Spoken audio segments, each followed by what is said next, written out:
जितनी भी true crime stories मैंने आज तक देखी हैं या पढ़ी हैं, उनमें से आज की ट्रू क्राइम स्टोरी मेरी टॉप 5 सबसे भयानक ट्रू क्राइम स्टोरीज में से आती है। ये स्टोरी देखने के बाद हो सकता है कि आपका इंसानियत पर से भरोसा ही उठ जाए। बात है सन 1986 की। टॉम हॉक्स, जो कि एक 39 साल का आदमी है, उसके 2 टीनेज बच्चों के साथ एक फूड कोर्ट इवेंट में जाता है। यहाँ पर लोगों की भीड़ के बीच में से टॉम की नज़र पड़ती है एक बहुत ही खूबसूरत महिला पर। उस महिला का नाम है जैकी। वो लोगों की भीड़ के बीच में से उस महिला को देखता है और बस देखता ही रह जाता है। अब क्योंकि टॉम जैकी को देखता ही रहता है, तो जैकी ये नोटिस कर लेती है और वो ब्लश करती है, नीचे देखती है, थोड़ा शर्मा जाती है। ये देखकर टॉम को ये रियलाइज़ होता है कि अब मुझे जाकर जैकी से बात कर लेनी चाहिए। यहाँ पर मैं आपको ये बता दूँ कि टॉम जो है वो डिवोर्स्ड है। तो टॉम और जैकी जब मिलते हैं तो उनकी केमिस्ट्री पहले ही मोमेंट से टोटली हिट ऑफ कर जाती है और दोनों को ये रियलाइज़ होता है कि यार हम लोग तो शायद एक दूसरे के लिए ही बने हैं। कुछ ही सालों में जैकी और टॉम की शादी हो जाती है और जैकी टॉम के घर पे उसके 2 बच्चों के साथ मूव इन कर जाती है। चारों लोग साथ में खुशी खुशी रहने लगते हैं। जैकी ना सिर्फ टॉम और उसके बच्चों के साथ मूव इन कर जाती है, बल्कि जैकी इतनी ज़्यादा डिवोटेड, इतना ज़्यादा अफेक्शन रखती है उन बच्चों के लिए। और शायद इसका एक रीज़न है। रीज़न ये है कि जैकी जब 22 साल की थी तब उसका एक मोटरसाइकिल पे एक्सीडेंट हुआ था और उस एक्सीडेंट की वजह से जैकी माँ नहीं बन सकती थी। जैसे जैसे समय बीतता गया, टॉम, जैकी और उनके दोनों बच्चों के बीच में प्यार और ज़्यादा बढ़ता गया। और एक समय ऐसा आया जब कोई ये देखकर कह ही नहीं सकता था कि जैकी उन 2 बच्चों की स्टेप मदर है। अब आता है ईयर 2002। दोनों बच्चे बड़े हो चुके हैं और घर छोड़ के जा रहे हैं। ये टॉम और जैकी के लिए बहुत ही ज़्यादा दुख की घड़ी थी। शायद हम लोगों ने भी रियलाइज़ किया होगा कि हमारे पेरेंट्स की भी जो लाइफ है वो पूरी तरह से हम लोगों के अराउंड रिवॉल्व करती है, उनके बच्चों के अराउंड रिवॉल्व करती है।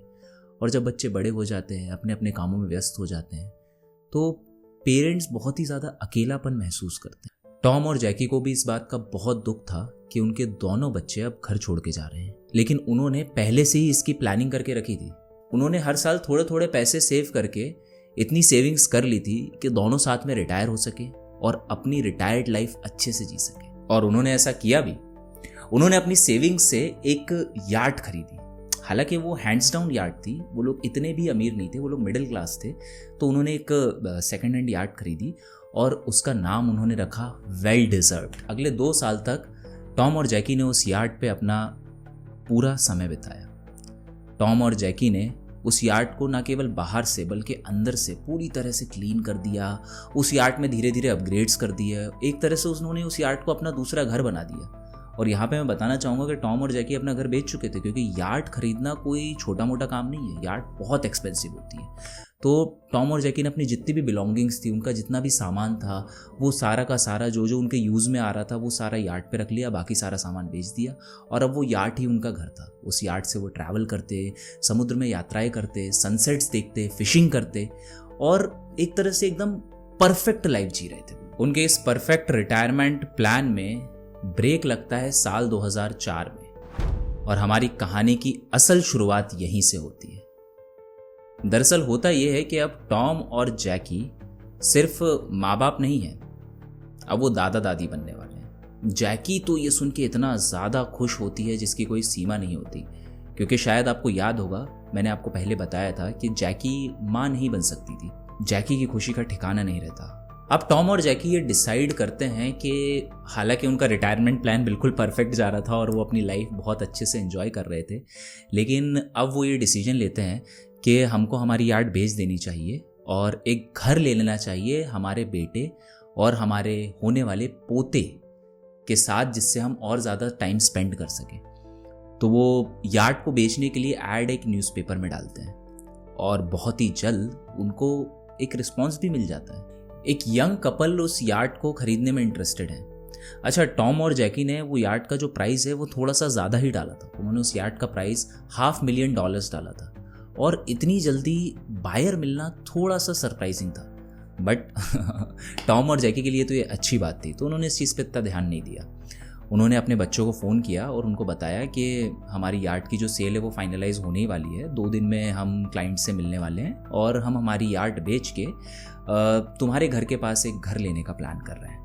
उनके बच्चे भी बहुत खुश हुए ये सुनकर कि अब हमारे माँ बाप हमारे घर के पास ही रहेंगे और हम लोग वापस से साथ में और ज़्यादा टाइम स्पेंड कर पाएंगे। लेकिन 2-3 दिन हो जाते हैं और टॉम और जैकी की तरफ से कोई रिस्पॉन्स नहीं आता। टॉम और जैकी ना उनके बच्चों को कोई कांटेक्ट करते हैं, ना उनके बच्चों को कुछ पता रहता है, वो एक तरह से गायब हो जाते हैं। और ये काफ़ी सरप्राइजिंग था क्योंकि टॉम और जैकी भले ही कितना ही बिजी रहें, वो दिन में एक बार तो अपने बच्चों को कॉल करते ही थे, उनका हालचाल पूछने के लिए, जानने के लिए वो कैसे हैं, क्या हैं, कोई दिक्कत तो नहीं है, क्योंकि काफ़ी क्लोज बॉन्ड शेयर करते थे चारों।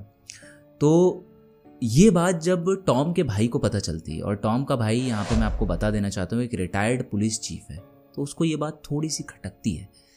वो अपने एक दोस्त के साथ डॉक पर जाता है देखने के लिए कि यार्ड जो है वो वहाँ है भी कि नहीं है, सेल फाइनलाइज हुई कि नहीं हुई, क्या टॉम और जैकी यार्ड छोड़ के कहीं और रहने लगे हैं। तो वो जब डॉक पे जाता है तो वो देखता है कि यार्ड तो वहीं खड़ी है, बट जब वो यार्ड के पास जाता है तो उसको कुछ अजीब सी चीज़ें दिखाई देती हैं। टॉम का भाई नोटिस करता है कि यार्ड बहुत ज़्यादा स्लॉपी है, लाइंस जो हैं वो साइड रेल से लटकी हुई हैं, जो टार्प्स हैं वो भी कंट्रोल पैनल पे वापस नहीं लगाए गए हैं, और टॉम बहुत ज़्यादा ही ऑर्डरली है। टॉम कभी भी कोई भी चीज़, और जैकी भी, ये दोनों कभी भी कोई भी चीज़ बस ऐसे ही नहीं छोड़ देते। ये हर चीज़ को एकदम सिस्टमैटिक, हर चीज़ को एकदम परफेक्ट रखने में बिलीव करते हैं, और ये बात उसका भाई बहुत अच्छे से जानता है। तो ये चीज़ें देखकर उसको ऐसा लगता है कि हो सकता है कि टॉम और जैकी ने यार्ड की सेल फाइनलाइज कर दी है। टॉम के भाई को ऐसा लगता है कि टॉम और जैकी ने अपनी इन्फॉर्मेशन शायद नए ओनर्स को बताई होगी कि हम कहाँ जा रहे हैं, क्या प्लान कर रहे हैं, क्योंकि जिम उनसे कांटेक्ट नहीं कर पा रहा था। तो वो एक कार्ड लेता है और उस पर लिखता है कि I am unable to contact Tom and Jackie, kindly let me know. और वो कार्ड वो यार्ड पे लगा देता है। और श्योर इनफ कुछ ही टाइम बाद जिम के पास कॉल आता है। कॉल रहता है 21 साल की जेनिफर का। जेनिफर उसे बताती है कि हाँ, टॉम और जैकी हमसे मिले थे, हमने बोट की सेल फाइनलाइज की थी और हमने उनको पैसे भी दिए थे, $500,000, और उसके बाद वो चले गए थे। जिम जब पूछता है कि आपको क्या कुछ आइडिया है कि टॉम और जैकी कहाँ गए थे, क्या प्लान कर रहे थे, तो जेनिफर बोलती है कि हमारी इतनी कॉन्वर्सेशन हुई नहीं, हमारी मेनली बिजनेस डील से रिलेटेड बातें हुई थी, और मैंने उनको कॉल किया था क्योंकि उनकी कुछ पर्सनल बिलोंगिंग्स थी जो बोट पे थी, जो मुझे उनको वापस करनी थी। तो जब मैंने उनको कॉल किया तो उन्होंने मेरा फ़ोन पिक नहीं किया। जिम जेनिफर से बोलता है कि अगर आपकी टॉम या जैकी में से किसी से भी कोई कांटेक्ट हो तो मुझे बता दीजिएगा, और सेम चीज़ जेनिफर बोलती है कि अगर आपकी बात हो तो मुझे बता दीजिए, क्योंकि मैं भी थोड़ा सा वरी कर रही हूँ कि ये लोग गए कहाँ। अब यहाँ पर जिम पैट्रिशिया को कॉल करता है। पैट्रिशिया टॉम और जैकी के टैक्सेस करती है, क्योंकि कई बार टॉम और जैकी जब अपने वॉयजेस पे जाते हैं तो वो अपने टैक्सेस और अपने बिल्स टाइम से पे नहीं कर पाते। तो उन्होंने पैट्रिशिया, जो कि एक अकाउंटेंट है, उसको हायर किया था, जो उनके टैक्सेस देखती है, उनके सारे बिल्स पे करती है। तो जिम पैट्रिशिया से यही पूछता है कि अभी अभी बोट की सेल फाइनलाइज हुई है, $500,000 इनको मिले हैं, क्या इन्होंने किसी भी अकाउंट में कोई पैसा जमा करवाया? और पैट्रिशिया बोलती नहीं, इतना बड़ा अमाउंट तो उन्होंने किसी भी अकाउंट में जमा नहीं करवाया। यहाँ पर जिम, जो कि एक रिटायर्ड पुलिस चीफ है, उसको बहुत ज़्यादा शक होता है। उसको लगता है कि कुछ ऐसा हुआ है जो आउट ऑफ ऑर्डिनरी है, और शायद टॉम और जैकी खतरे में भी हैं। वो तुरंत पुलिस डिपार्टमेंट में फ़ोन करता है मिसिंग पर्सन रिपोर्ट फाइल करने के लिए। पुलिस डिपार्टमेंट तुरंत ही एक्शन में आता है, और सबसे पहली जो स्टेप पुलिस डिपार्टमेंट लेता है वो ये लेता है कि जो बोट के नए ओनर्स हैं वो उनके बारे में पता लगाते हैं, क्योंकि वही आखिरी लोग थे जिन्होंने टॉम और जैकी को देखा था। और जब वो इस चीज़ के बारे में पता लगाते हैं तो उनको एक बहुत ही शॉकिंग खबर पता चलती है। उनको ये पता चलता है कि जो बोट की नए ओनर्स हैं, जेनिफर और उसका हस्बैंड स्काइलर, तो जो स्काइलर है वो एक कन्विक्टेड फैलन है, वो पहले भी आर्म्ड रॉबरी के केस में अंदर जा चुका है। तो पुलिस का शक और पुख्ता हो जाता है, और वो स्काइलर को पुलिस स्टेशन बुलाते हैं इंट्रोगेशन के लिए। स्काइलर बहुत ज़्यादा कोऑपरेटिव रहता है। वो पुलिस वालों को बताता है कि मैंने एक फिशिंग मैगजीन में ये ऐड देखा था कि कुछ लोगों को अपनी यार्ड बेचनी है, तो मैंने उसके ओनर टॉम हॉक्स को कांटेक्ट किया और हम एक सी राइड पे गए। सी राइड बेसिकली यार्ड की टेस्ट राइड होती है। तो हम टेस्ट राइड पे गए, मुझे यार्ड बहुत ज़्यादा पसंद आई और हमने सेल फाइनलाइज करी, और हमने 15 नवंबर का दिन डिसाइड किया सेल के लिए। स्काइलर के पुलिस को दिए गए बयान के अकॉर्डिंग 15 नवंबर के दिन, जिस दिन सेल होनी थी, उस दिन स्काइलर, जेनिफर उसकी वाइफ, उसकी एक बच्ची, नोटरी जो कि ऑफिशियल डॉक्यूमेंट्स पे साइन करने वाली है, टॉम, जैकी, इन सब के अलावा वहाँ पर एक गवाह भी था जो कि जेनिफर का ही दोस्त था। स्काइलर टॉम और जैकी को जो पैसे से भरा हुआ बैग है वो देता है। वो लोग नोटरी के सामने ही साइन करते हैं और अपनी एसयूवी में बैठकर चले जाते हैं। पुलिस का अगला सवाल स्काइलर से ये होता है कि इतना सारा पैसा तुम्हारे पास आया कहाँ से, क्योंकि $500,000 कोई छोटा मोटा अमाउंट तो है नहीं कि आपने उठाया और दे दिया। जिस पर स्काइलर का जवाब बहुत ही बचकाना सा आता है। स्काइलर बोलता है कि जब मैं छोटा था तो मैं एक सीरियल में, बचपन में एक सीरियल में मैं एक एक्स्ट्रा था, एक एक्स्ट्रा चाइल्ड स्टार था, और सीरियल का नाम वो बताता है पावर रेंजर्स। हम सब ने उसका नाम सुना ही है। ये बयान बताते बताते स्काइलर को खुद में ही रियलाइज़ हो जाता है कि ये कितना बचकाना है और वो अपना बयान चेंज कर देता है। वो ये बोलता है कि जिस आर्म्ड रॉबरी के केस में, जिस केस में मैं अंदर गया था, उसका पैसा मैंने छुपा दिया था और मैं जब बाहर आया तो वो पैसा मुझे लॉन्डर करना था, क्योंकि वो पैसा इलीगल पैसा था। तो वो पैसा मैं बैंक में तो जाके जमा नहीं कर सकता था। तो मुझे ये बोट खरीदना एक बहुत अच्छा ऑप्शन दिखा अपने उस पैसे को यूटिलाइज करने का और उसको गवर्नमेंट की नज़र से बचाने का। यहाँ पर पुलिस वाले स्काइलर पर केस नहीं बनाते क्योंकि उनको ऐसा लगता है क्योंकि स्काइलर सामने से सारी चीज़ें बता रहा है, इन्वेस्टिगेशन में हेल्प कर रहा है, तो वो बोलते हैं ठीक है, अगर तुम सारी चीज़ें सच सच बता दो तो हम तुम पे मनी लॉन्ड्रिंग का केस नहीं लगाएंगे। अब क्योंकि कहीं से भी कोई भी सबूत मिल नहीं रहा था, उन्होंने जेनिफर, नोटरी, वो विटनेस, स्काइलर, सबके इंटरव्यूज़ किए, सबका स्टेटमेंट ऑलमोस्ट सेम ही आ रहा था। कहीं ना कहीं पुलिस डेड एंड पे पहुंच गई। पुलिस को समझ में नहीं आ रहा था कि अब हम इन्वेस्टिगेशन में करें क्या, क्योंकि पुलिस को कोई भी सबूत मिल नहीं रहा था। उनको समझ नहीं आ रहा था कि हम टॉम और जैकी को ढूंढेगा। तो वो मीडिया से कांटेक्ट करते हैं और मीडिया वाले उनकी फ़ोटोज़ के साथ, उनकी कार की फ़ोटोज़, कार के नंबर के साथ ये पब्लिक अनाउंसमेंट करते हैं कि अगर किसी ने भी इनको देखा हो या इनकी गाड़ी को देखा हो तो पुलिस को कांटेक्ट करें। और कुछ ऐसा ही होता है। 2 दिन बाद ही पुलिस के पास एक फ़ोन जाता है और फ़ोन जाता है मैक्सिको से। मैक्सिको में एक ओल्ड कपल हैं जिन्होंने उस कार को अपनी सड़क के उस तरफ पार्क देखा है और वो कॉल करते हैं पुलिस वालों को और बताते हैं कि ये कार तो काफ़ी टाइम से हमारे घर के सामने ही खड़ी हुई है। पुलिस वाले ये सुनकर शॉक हो जाते हैं। उनको समझ नहीं आता है कि टॉम और जैकी की कार मैक्सिको में क्या कर रही है। तुरंत एक्शन में आते हैं और मैक्सिकन अथॉरिटीज़ के साथ मिलकर रेड डालते हैं। जब वो नॉक करते हैं तो अंदर से एक आदमी निकलता है और जब वो उससे पूछते हैं कि तुम्हारे पास ये गाड़ी कैसी आई, तो वो बोलता है कि मुझे मेरे एक दोस्त ने बेची है। अब पुलिस वाले यहाँ पे उसको जब फोटो दिखाते हैं टॉम और जैकी की तो वो पहचानने से मना कर देता है, लेकिन वो जैसे ही उसको स्काइलर डिलॉन की फ़ोटो दिखाते हैं वो पहचान जाता है। वो बोलता है यही तो मेरा दोस्त है जिसने मुझे ये गाड़ी बेची है। पुलिस जो कि ये सोच रही थी कि स्काइलर बेगुनाह है, उनको 100% यकीन हो जाता है कि स्काइलर ने ही टॉम और जैकी के साथ कुछ किया है और इस बेसिस पे वो स्काइलर के घर पे रेड डालते हैं। और जब रेड डालते हैं तो वहाँ पे उनको टॉम और जैकी के लैपटॉप, टॉम और जैकी का वीडियो कैमरा और ऐसे बहुत सारे सामान मिलते हैं जो टॉम और जैकी कभी भी बोट पे नहीं छोड़ते क्योंकि वो काफ़ी एक्सपेंसिव सामान है। और इस बेसिस पे पुलिस स्काइलर को कस्टडी में लेती है और वापस से उसका इंटीग्रेशन करती है। स्काइलर अभी भी यही बोलता है कि मैं तो बेगुनाह हूँ, मुझे नहीं पता ये सामान मेरे घर में कैसे आया, मुझे इस बारे में कोई इन्फॉर्मेशन नहीं है। कुछ लोग हैं जो मुझे फंसाने के लिए पूरा ये प्लान, ये षड्यंत्र बनाया हुआ है। यहाँ तक कि उसकी वाइफ जेनिफर बाहर जाके न्यूज़ आउटलेट को ये इंटरव्यूज़ देती है कि मेरा पति बेगुनाह है, उसने कुछ किया ही नहीं है। अब क्योंकि ये बहुत अर्जेंसी का मामला रहता है और पुलिस को जल्द से जल्द ये पता लगाना है कि जैकी और टॉम है कहाँ, क्योंकि अगर ये किडनैपिंग का केस है तो उनकी जान को भी खतरा है। तो इसलिए पुलिस स्काइलर से तो इंटीग्रेशन जारी रखती ही है, साथ में वो जेनिफर, नोटरी और वो विटनेस, इन तीनों को भी पुलिस स्टेशन वापस से बुलाती है और उनसे वापस से इंटीग्रेशन करती है।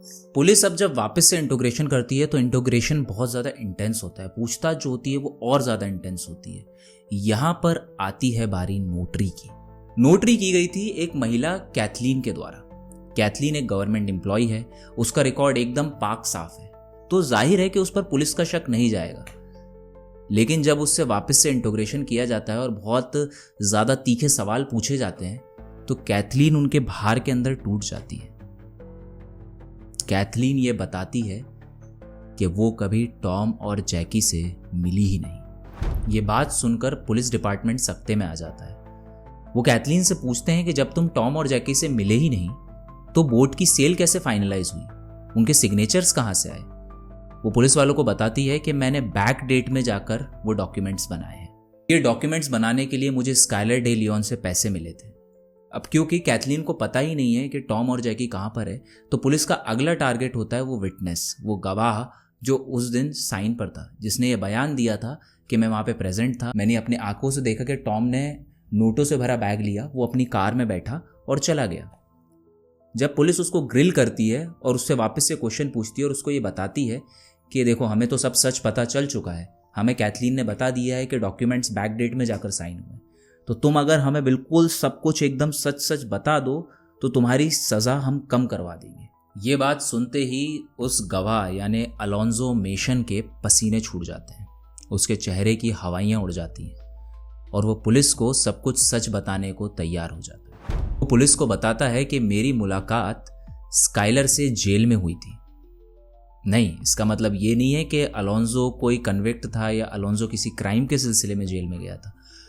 दरअसल अलोंजो खुद जेलर है। स्काइलर जब जेल में गया था तो वो उसी जेल में गया था जिस जेल में अलोंजो जेलर था, और वहाँ पे दोनों के बीच में कुछ कुछ कॉन्वर्सेशंस हुई थी, क्योंकि स्काइलर एक बहुत ही चालाक चतुर इंसान है। वो जहाँ भी जाता था लोगों से बहुत जल्दी बॉन्ड बना लेता था। जेल से बाहर आने के बाद भी स्काइलर और अलोंजो की दोस्ती जारी रहती है। दोनों साथ में काफ़ी टाइम स्पेंड करते हैं, कभी कभी बियर पीने बाहर जाते हैं। और कुछ समय बाद स्काइलर अलोंजो को बताता है कि मैं असल में वो हूँ ही नहीं जो तुम्हें लगता है। मैं असल में एक इंटरनेशनल असैसिन हूँ, मैं एक कॉन्ट्रैक्ट किलर हूँ और मुझे लोगों को मारने के लिए भारी भरकम अमाउंट मिलता है, भारी भरकम पैसा मिलता है। और वो अलोंजो को ये भी बताता है कि ये पैसा मुझे कभी कभी गवर्नमेंट से भी मिलता है, क्योंकि कुछ कुछ ऐसे लोग हैं जिनको गवर्नमेंट को भी मारना होता है। वो अलोंजो को ये भी बताता है कि मैं CIA के लिए भी काम कर चुका हूँ। तो 15 नवंबर की शाम को, जिस दिन टॉम, जैकी, स्काइलर, अलोंजो इन सब को सी ट्रायल पे जाना था, उस दिन शाम को ये लोग डॉक पर मिलते हैं। स्काइलर, अलोंजो और एक और आदमी जिसको स्काइलर हायर करता है, जॉन कैनेडी, ये तीनों डॉक पर टॉम और जैकी का वेट करते हैं। जॉन कैनेडी एक गैंग मेंबर रह चुका है, तो आप अंदाज़ा लगा सकते हैं कि स्काइलर ने पहले ही डिसाइड कर रखा था कि इस सी ट्रायल पर वो कुछ बड़ा करने वाला है।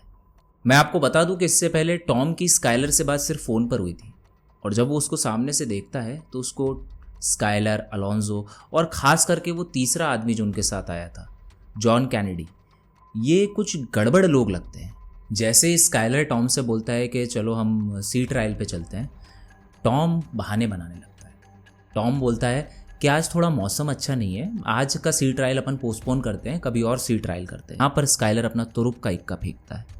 वो टॉम और जैकी को वेट करने के लिए बोलता है और साइड में जाकर एक फ़ोन कॉल करता है। फ़ोन कॉल वो उसकी वाइफ जेनिफर को करता है। मुश्किल से 5 मिनट के अंदर जेनिफर अपनी 1 साल की बच्ची के साथ डॉक पर आ जाती है। जेनिफर के आते ही इक्वेशन पूरी तरह चेंज हो जाती है। जैसे ही जैकी जेनिफर की 1 साल की बच्ची को देखती है, वो पूरी तरह पिघल जाती है। उसके अंदर का वो मातृत्व जाग जाता है और वो बच्चे को गोदी में लेती है और वो हंसी मजाक करने लगती है जेनिफर के साथ, उसकी बच्ची के साथ। ये सब देखकर टॉम भी थोड़ा ईज आउट हो जाता है। टॉम को लगता है कि ये एक फैमिली वाला पर्सन है, इसकी वाइफ है, इसका एक बच्चा है, इसकी एक बेटी है। तो टॉम को लगता है कि हो सकता है मेरे इंट्यूशन गलत हो और ये लोग सही लोग। टॉम और जैकी रेडी हो जाते हैं सी ट्रायल के लिए। ये सब लोग बोट पे जाने लगते हैं। जैसे ये लोग बोट पर चढ़ जाते हैं, जेनिफर बोलती है कि मैं अपनी बच्ची के साथ बोट पर नहीं आ सकती, मैं आप लोगों का यहीं पास में रेस्टोरेंट है, वहाँ पे वेट करती हूँ। वो बहाना बनाने लगती है। जैसे ही जैकी उसको बोलती है अरे आप भी आइए ना, तो जेनिफर बहाना बनाने लगती है। वो ये बोलती है कि मेरी बच्ची को शायद बोट पे घबराहट होगी, उसकी तबीयत ठीक नहीं है, और वो बहाना करके वहीं रुक जाती है। तो स्काइलर, अलोंजो, वो gang member John Kennedy, Tom और जैकी, ये पांचों लोग बोट से टेस्ट राइड पर जाते हैं। टॉम बोट चला रहा रहता है, इन सब के बीच में हंसी मजाक चल रहा रहता है, और कुछ टाइम बाद बोट चलते चलते इतना डीप चली जाती है सी में कि जो कोस्ट लाइन है वो दिखना बंद हो जाती है। किसी भी डायरेक्शन में ज़मीन नहीं दिख रही होती, किसी भी डायरेक्शन में कोस्ट नहीं दिख रहा होता। और यहाँ पर स्काइलर टॉम को बोलता है कि नीचे वाले डेक में थोड़ा डैमेज है, तो चलकर उसे देख लेते हैं। टॉम को पता रहता है कि बोट में ऐसा तो कुछ डैमेज नहीं रहता, बट वो फिर भी स्काइलर की मन की शांति के लिए, क्योंकि वो उसको बोट बेच रहा है, उसका पीस ऑफ माइंड भी इंपॉर्टेंट है, तो ये सोचकर टॉम स्काइलर और जॉन कैनेडी के साथ लोअर डेक पर चला जाता है। अब अपर डेक पर सिर्फ जैकी और अलोंजो हैं और लोअर डेक पर हैं टॉम, स्काइलर और जॉन। थोड़े ही टाइम बाद जैकी को नीचे से बहुत आवाज़ें आना चालू हो जाती हैं और जैकी घबरा जाती है, लेकिन अलोंजो को पहले से ही पता रहता है कि क्या हो रहा है। अलोंजो जैकी के ऊपर कूदता है, उसे ओवर पावर कर लेता है, उसके हाथ पकड़ के उसके पीछे बांध देता है और उसको खींचते हुए सीढ़ियों से नीचे लेकर जाता है। नीचे बेडरूम में जैकी जो देखती है उसकी रूह कांप जाती है। जैकी देखती है कि उसके हस्बैंड टॉम के हाथों में हथकड़ी लगी हुई है और वो बेड पर उल्टा पड़ा हुआ है। अलोंजो यहाँ जैकी को भी बेड पर ही फेंक देता है। जैकी स्काइलर से पूछती है कि तुम हमारे साथ ऐसा क्यों कर रहे हो, हमने तुम्हारा बिगाड़ा क्या है। जैकी बोलती है कि मैंने अभी अभी तुम्हारे बच्चे को खिलाया है, मैं तुम्हारी प्रेग्नेंट वाइफ से मिली हूँ, तुम हमारे साथ ऐसा क्यों कर रहे हो। जैकी बोलती है कि तुम बस हमें जाने दो, हम इस बारे में किसी को कुछ नहीं बताएंगे। स्काइलर ऊपर जाता है और बोट की कमान संभालता है। वो बोट को समुद्र के सबसे डीपेस्ट पार्ट में लेकर जाता है। जॉन और अलोंजो जैकी और टॉम को घसीटते हुए सीढ़ियों से ऊपर डेक पर लेकर आते हैं, जहां पर स्काइलर बोट चला रहा रहता है। अलोंजो पेपर वर्क निकालता है और जैकी से बोलता है कि अगर तुम चुपचाप अपने बोट के पेपर साइन कर दो तो हम तुम्हें जाने देंगे। जैकी मान जाती है, क्योंकि उस टाइम पे जैकी बहुत घबराई हुई होती है और उसको पता रहता है कि यहाँ से बस बच के निकलना ही अभी मेरी प्रायोरिटी है। तो अलोंजो जैसे ही उसको पेपर देता है, जैकी उन पे साइन कर देती है। लेकिन जैकी बहुत समझदार महिला है, वो साइन तो करती है, लेकिन वो हॉक्स में अपने सरनेम के, क्योंकि हॉक्स जो स्पेल आउट होता है वो होता है HAWKS, वो साइन तो करती है लेकिन वो आखिरी का S छोड़ देती है, आखिरी का S नहीं लिखती, जिससे कोई इन्वेस्टिगेशन करे तो उसको पता चल जाए कि ये सिग्नेचर उसके नहीं है। सिग्नेचर हो जाने के बाद स्काइलर अलोंजो और जॉन को बोलता है कि जैकी और टॉम को बोट के पिछले वाले भाग में बैक साइड में लेकर जाओ। वो उनको बैक साइड में लेकर जाते हैं। इसी बीच में स्काइलर अलोंजो को बोलता है कि एंकर लेकर आओ। एंकर चेन से बंधा होता है और बोट को कोस्ट पे होल्ड करने के काम आता है। तो स्काइलर एंकर लेकर बोट के पीछे वाले भाग में पहुंचता है। यहाँ पर टॉम को पता चल जाता है कि अब शायद हमारे साथ कुछ बहुत ही गलत होने वाला है, और वो मौका पाते से ही स्काइलर के ग्रॉइन पे जम के लात देता है। स्काइलर दर्द के कारण घुटनों के बल बैठ जाता है, लेकिन ये देखते ही जॉन एक्शन में आ जाता है, टॉम के ऊपर कूद जाता है और उसको और स्काइलर को हथकड़ी से ऐसे बांधता है कि स्काइलर का बैक और टॉम का बैक आपस में ऐसे कनेक्टेड होता है। हथकड़ी से उनके हाथ पीछे बंधे होते हैं। ये कितना दर्दनाक है कि अगर ये टॉम और जैकी का आखिरी मोमेंट है तो वो एक दूसरे को देख भी नहीं सकते। वो बस एक दूसरे के हाथ पकड़ के एक दूसरे को ये भरोसा दिला सकते हैं कि सब ठीक हो जाएगा, हो सकता है हम बच जाएं। अब अलोंजो जो एंकर लाया रहता है उसकी चेन के दूसरे सिरे को टॉम और जैकी की हथकड़ी से बांध देता है। टॉम और जैकी की हथकड़ी पे जब उसको अच्छे से सिक्योर कर देता है तो स्काइलर उसे रुकने के लिए इशारा करता है। स्काइलर जाता है, वो एंकर बहुत भारी एंकर रहता है, उसको मशक्कत से उठाता है और बोट की रेलिंग के उस साइड फेंक देता है। टॉम और जैकी की आंखों के सामने से वो चेन रेलिंग से एकदम घर घर घर घर घर घर की आवाज करते हुए बहुत तेजी से समुद्र में गिरती है। उनको एक छपाक की आवाज आती है। वो एंकर समुद्र में डूब रहा है, वो चेन को खींचते हुए जा रहा है और टॉम और जैकी की आंखों के सामने उनको अपनी मौत नजर आ रही है। ये कितना डरावना है, ये कितना भयानक है, ये सोच के ही रूह कांप जाती है। टॉम और जैकी के दिमाग में क्या चल रहा होगा जब उनको अपनी मौत अपनी आंखों के सामने नजर आ रही होगी। जैसे वो एंकर पानी में इतना डूब गया था कि चेन टाइट हो गई और उसने टॉम और जैकी को एकदम से खींचा तो जैकी का sir side of the boat से टकराया और एक क्रैक की आवाज आई। क्योंकि उस एंकर का वजन इतना था, उनकी बचने की सारी कोशिशें बेकार हो गई। स्काइलर की आंखों के सामने टॉम और जैकी पानी में डूब चुके थे। टॉम और जैकी समुद्र की 3500 फीट गहराई में डूबते चले गए। स्काइलर ने रेलिंग से उस साइड देखा और जैसे ही उसने देखा कि टॉम और जैकी पानी में डूब चुके हैं और उनकी डेथ हो चुकी है, वो एक बच्चे की तरह हंसा और मुड़कर उसने अलोंजो से बोला कि काम पूरा हुआ। इस सब में स्काइलर की वाइफ जेनिफर का भी उतना ही हाथ है जितना स्काइलर का। जेनिफर एक बहुत ही लालची महिला थी।